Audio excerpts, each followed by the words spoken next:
ओम भगवती 108 जय हो। आज मैं आपको एकादशी के बारे में बता रही हूँ, इसकी उत्पत्ति कैसे हुई और ये इतनी मुख्य क्यों है। तो सतयुग में एक मुर नाम का राक्षस था, बहुत ही अत्याचारी था, बहुत ही भयंकर था। उस मुर दैत्य ने सभी देवताओं को अत्यंत भयभीत करके रखा था। दैत्य ने इंद्र आदि देवताओं को जीत उन्हें उनके स्थान से गिरा दिया। तब देवेंद्र ने महेंद्र से प्रार्थना की, महेंद्र मतलब शिवजी भगवान से प्रार्थना की कि हे शिव शंकर, हम सब लोग इस समय मुर दैत्य के अत्याचारों से मृत्युलोक में अपना जीवन व्यतीत कर रहे हैं, कृपया करके इस दुख से छूटने का उपाय बताइए। महादेव जी बोले कि हे देवेंद्र, देवेंद्र का मतलब है इंद्रदेव जी, आप सभी श्री विष्णु भगवान के पास जाइए। इंद्र तथा अन्य देवता क्षीर सागर, जहाँ पर श्री भगवान विष्णु से सैया पर शयन कर रहे थे, वहाँ पर गए और देवताओं सहित इंद्र ने उनकी इस प्रकार स्तुति की। हे देवताओं के देवता और देवताओं के देवताओं द्वारा स्तुति करने योग्य आपको बारंबार प्रणाम है। हे दैत्यों के संहारक, हे मधुसूदन, आप हमारी रक्षा करें। हे नाथ, समस्त देव दैत्यों से भयभीत होकर आपकी शरण में आए हैं। आप ही संसार के कारक और कर्ता हैं, सबके माता पिता हैं, जगत की उत्पत्ति, पालन और संहार करता तथा देवताओं की सहायता करने वाले और शांति प्रदान करने वाले हैं। आकाश पाताल आप ही हैं।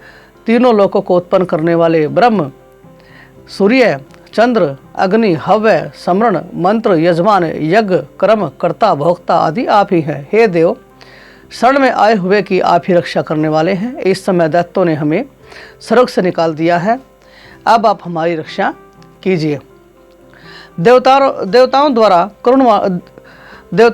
करुणवाणी को सुनकर श्री विष्णु भगवान बोले, हे देवताओं, वह कौन सा दैत्य है जिसने देवताओं को जीत लिया है? कहाँ है,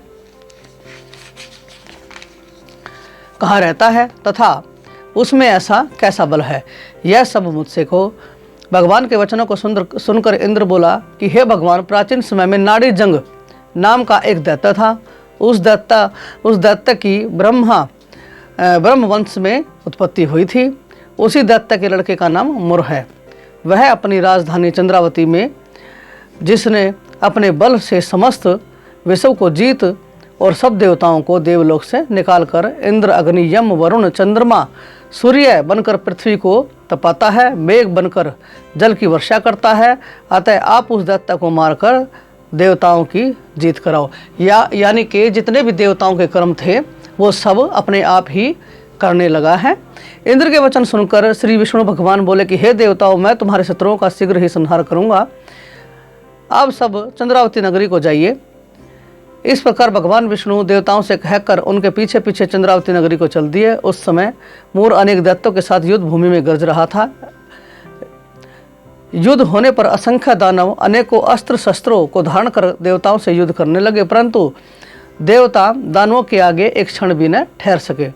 तब भगवान भी युद्ध भूमि में आ गए। भगवान विष्णु को देखा तो उन पर अस्त्र शस्त्रों का प्रहार करने लगे। भगवान भी चक्र और गदा से उनके शस्त्रों को नष्ट करने लगे।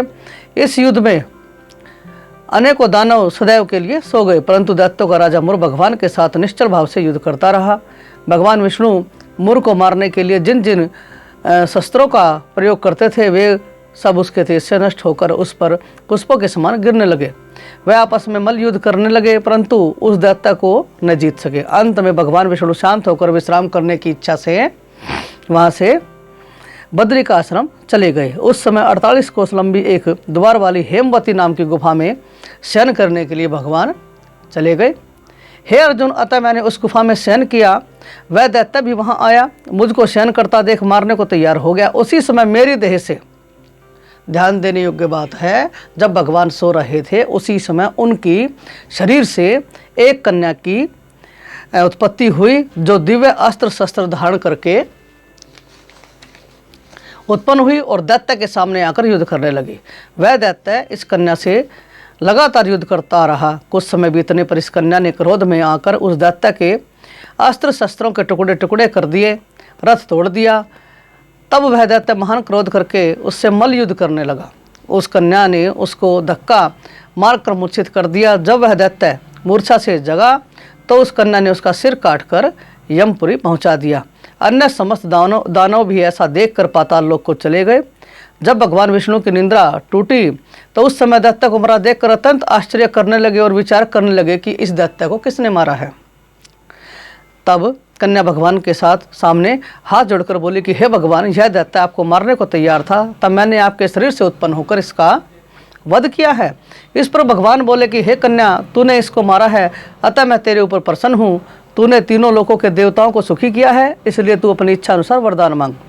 कन्या बोली कि हे भगवान, मुझे यह वरदान दीजिए कि जो मेरा व्रत करे उसके समस्त पाप नष्ट हो, अंत में स्वर्ग की प्राप्ति हो। मेरे व्रत का आधा फल रात्रि को मिले और उससे आधा फल एक समय भोजन करने वाले को मिले। जो मनुष्य भक्तिपूर्वक मेरे व्रत को करे वह निश्चय ही आपके लोक को प्राप्त करे। कृपया मुझे ऐसा ही वरदान दीजिए। जो मनुष्य मेरे दिन तथा रात्रि को एक बार भोजन करे वे धन धान्य से भरपूर रहें। इस पर भगवान विष्णु उस कन्या से बोले कि हे कल्याणी, ऐसा ही होगा। मेरे और तेरे भक्त एक ही होंगे और अंत में संसार प्रसिद्ध को प्राप्त होकर मेरे लोक को प्राप्त करेंगे। हे कन्या, एकादशी को पैदा होने के कारण तेरा नाम एकादशी होगा।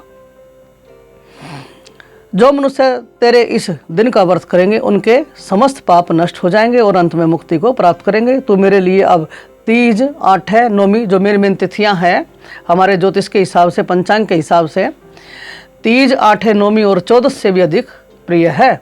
तेरे व्रत का फल सब तीर्थों के फल से महान होगा, यह मेरा कथन सत्य है। ऐसे कहकर भगवान उसी स्थान पर अंतर ध्यान हो गए। एकादशी भी भगवान के उत्तम वचनों को सुनकर अत्यंत प्रसन्न हुई। तब भगवान विष्णु ने कहा, कृष्ण ने कहा कि हे अर्जुन, सब तीर्थों, दानों, व्रतों के फल से एकादशी